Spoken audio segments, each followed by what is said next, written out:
Hi, I'm Monique Samuels from the Real Housewives of Potomac, and I'm the mother of Christopher, who's 6, Milani, who's 3, and Chase, who is 5 months. I'm about to play a game of parenting truths.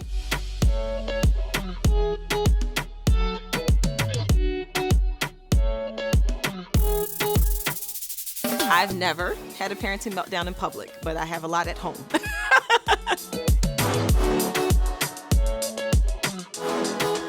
I've definitely told white lies to my kids. My son actually asked me, how does the baby come out? So I told him I have to push it out. And he said, push it out from where? I said, the doctor's gonna handle all of that. Don't worry about it. Mommy's gonna push it and it's gonna be okay. So I didn't want to give him all details. So that was kind of a white lie.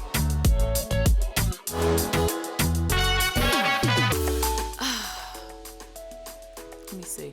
Oh, I got one that's really good, actually. One time my mother-in-law told me that I didn't know what I was doing because I started potty training my son when he was 6 months. And she said that I'm putting too much pressure on him. But he was fully potty trained by the time he was 1, so.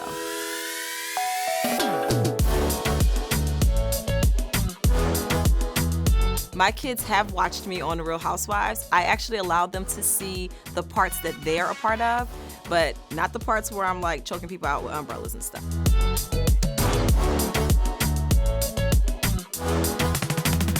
Yes, I've had several moments where I'm like, this is the epitome of parenthood, i.e., when I record my podcast, me and my husband are actually a part of the show together, and we don't have anyone to watch Chase. It's either me or him, so we have to actually bring baby Chase to the studio with us and pray that he stays quiet.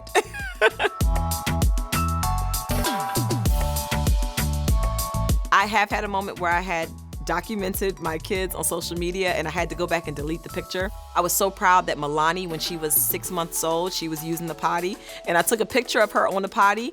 Everything was covered up, but I had to think about this. I'm like, one day she's gonna grow up and she's gonna be pissed at me for having her sit on a potty, and it's just, I had to delete it.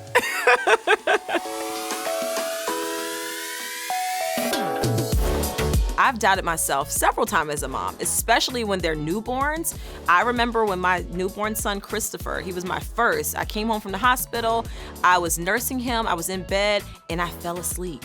I was so hysterical. My husband was like, it's okay, you're tired, I'll help more. And that was a turning point for us, even with our co-parenting situation in our house. So there's always times. I don't think as a mom you ever know what you're really doing. It's just like, let me just go based off of how I feel with these kids and just do the best job that you can.